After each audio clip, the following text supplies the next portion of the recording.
I added Jaguar back into F1, simulated 10 years in F1 24, and these were the results. Season 1 unsurprisingly sees the likes of Irvine, the driver for Jaguar, the Saubers and Sargent occupy the back rows of the grid. Albon carried the weight of the Williams team on his back, but they were not ahead of the Alpine or Jaguar teams, as the former were 6th and the latter a joint record 7th. Doohan did very well for Jaguar in his debut season, and in 10th it was Stroll with just 40 points. His teammate got 230 for comparison. Piastri was last of the top 8 cars with 178 points, and Hamilton even got a win in 8th place, 1 point behind Russell. Perez was 3 points ahead in the Red Bull, and he was behind Alonso, who was in 5th. Sainz was another point ahead of his hero in 4th with no wins, and then it's Norris with 354. And in 1st it was of course Max Verstappen, as his dominant Red Bull could not be stopped with 13 wins and 20 podiums. This meant Red Bull were also on top in the constructors, with Ferrari and McLaren following them and Mercedes and Aston further back. Onto the moves, and we start at VCARB as Ricciardo gave up on the road to Red Bull journey and retired. He was replaced by Pourchaire, and Doohan was dropped in favour of Sergio Perez at Jaguar. Leclerc went to the empty seat at Red Bull, and in came Norris to replace him at Ferrari. Once again, Norris moves to Ferrari in a sim. Ocon joined McLaren in turn, and his replacement was Dennis Hauger at Alpine. For Season 2, there were powertrain regulation changes, and in the chart, Jaguar have made big strides and are now the 6th best team, with it being very close at the front. On to Season 2. It's a very similar order at the back in Season 1, but this time Haas were ahead of VCARB and Williams, who scored no points. Alpine have improved a lot, it seems, as they had 29 points, all scored by Gasly, and Stroll was out of the top 10 as the McLaren of Ocon occupied 10th. His teammate was 9th again with only 85 points, as Sainz had also dropped down to 8th. Hamilton and Russell were separated by over 100 points this time around, and Norris was just ahead of Russell. Alonso broke into the top 4 with only 1 win, as Leclerc was in 3rd with 4 wins. So we have Verstappen left to fight with his former teammate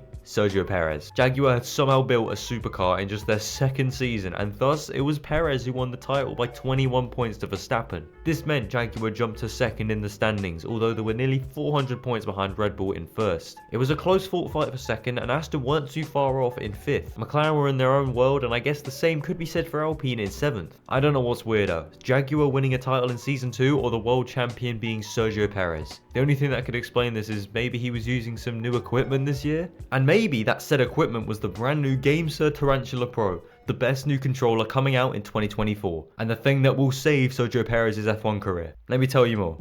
Apart from being a slick, nice looking controller, it is also very diverse. I don't mean diverse as in it's going to solve racism or anything, but it means that it can connect to pretty much any device you want. Your PC, Nintendo Switch, even your iOS or Android devices. And this means you can play your favourite games wherever and on whatever platform you want. It really is a controller that caters to everyone. Whether you're playing a racing game, a shooter, or whatever you fancy, the Tarantula Pro is the controller for you with all its mappable buttons and customization. I will also be giving one away to a lucky person who completes the steps in the top link of the description. Good luck, and I encourage you to go and get yourself one of these bad boys, or win one. Trust me, you won't regret it. Now let's get on with the moves. Compared to Season 1, there weren't that many moves, as Bottas retired, Hülkenberg joined Sauber, and de Reuveler moved to Haas. Couple that with the lack of any rig changes, and we may well get a repeat of this next year. Jaguar are the best car though. And the bottom 12 looks pretty similar, but this time the VCARB scored 8 points through Tsunoda, and Gasly got 51 for Alpine. Ocon once again got barely any points for McLaren, and Hamilton was on the edge of the top 10. His teammate nearly tripled his points total in 6th, and even Stroll had more points than him, Piastri and Sainz. Norris was the only driver in the top 6 to not score a win, because in 2nd we have Perez for Jaguar, as he could not defend his title. This leaves us with both Red Bulls and Alonso to fight it out.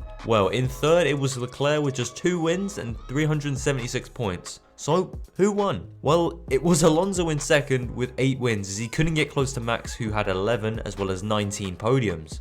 Red Bull stayed on top, and Jaguar have fallen down to 4th as it was close in the fight for 3rd. Aston have moved into 2nd, and from 5th down it's pretty similar to last year. We did get a lot more moves this season though. First up, Alonso retired after getting kind of close to a title in 2026, and in came Sainz to replace him. Fittipaldi would move to Ferrari as Leclerc was dropped for Ollie Behrman at Red Bull. Perez was also dropped by Jaguar as they elected to go with Albon instead, and this opened up a seat at Williams for Russell to go back to. Finally, de Reuveler joined Mercedes and Victor Martins went to Haas. There would be durability and chassis upgrades for Season 4, and it's very equal at the front, so we will see what effect the reg changes have on the order. Well, the first thing my eyes go to in Season 4 is Hamilton being in the bottom 12 in 13th. And even worse, his teammate had 0 points in 19th. Mercedes have fallen off bad. Even Sargent had 2 points as his teammate got 47, and in 11th it was Behrman who had less points than Tsunoda in the VCARB. The standings have been truly messed up, but at least the Saubers and Irvine continue to stay in the same position in dead last. Moving on to the top 10, Gasly had 126 points for Alpine and was really helped out by Hauger in 17th place. Norris has fallen down to 8th and Ocon got into the top 10 finally. Leclerc joined a team at mid-season with 171 points but no wins, as Piastri and McLaren have improved since last year. In 4th we have Stroll, who got his first win and a decent haul of points, but 100 points ahead was Verstappen with 381 and 6 wins. But even he was 100 points behind the title contenders Albon and Sainz. Well, it came down to 4 points as Albon missed out despite getting 2 more wins than Sainz in the Aston Martin. Sainz only got a podium in every race this season, as that clearly was the difference. Aston have finally toppled Red Bull in the Constructors and Jaguar have moved up to 3rd in the standings. Teams had 100 plus points all the way down to 7th place VCarb, and Ferrari were nearly behind them both, as I completely missed Fittipaldi getting 0 points and finishing 20th. Mercedes were now the worst Mercedes powered car and were 20 points behind Williams. Onto the moves now, and we have a few at mid-season. For some reason, Russell was dropped by Williams at mid-season for poor chair, Martins went to VCarb and Behrman went to Haas as Leclerc rejoined Red Bull. That's why the points don't look right for some teams if you're wondering. At season's end, Albon retired after being raced too hard and Hamilton was rescued by Jaguar from Mercedes. Russell was his replacement and Leclerc was dropped again as Deruvula went to Red Bull. Finally, Vesti went to Mercedes. Powertrain and error would be effective for season 5 and the graph is also kinda strange as Jaguar looked to be the clear best car.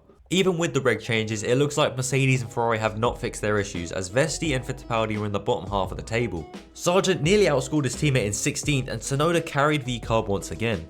Magnussen was the highest position he's been for a while, and this may have been because that Haas was pretty decent, shown by Behrman being 9th and getting a podium. That also may have been because of Deruvula being bad for Red Bull. Ocon has started to move up the standings for McLaren and Verstappen was down in 7th. Norris was the first driver on 200 points and Russell being 5th shows that the car was not that bad. Oscar Piastri was 4th for McLaren and then 123 points ahead was Hamilton for Jaguar with 4 wins and 362 points. This therefore meant the Aston Martin team were 1-2 and Stroll is not winning a championship anytime soon, so that obviously means Sainz won back-to-back titles, winning by over 200 points. Aston also got over 1,000 points, which I've never seen before, and clearly the game hasn't either as the text got smaller to accompany the bigger number. Just doesn't look right. McLaren were just ahead of the one-man team of Hamilton Racing, and it was a close fight for 4th place as Mercedes, Ferrari and Red Bull all scrapped for it. Haas were way ahead of the other backmarkers and all the teams scored apart from Sauber, because of course they didn't. In the moving market, Hülkenberg was dropped at mid-season for Vesti at Sauber and Fittipaldi moved to Merc as Iwasa went to Ferrari. At post-season, Iwasa moved to Sauber as Vesti went the other way to Ferrari.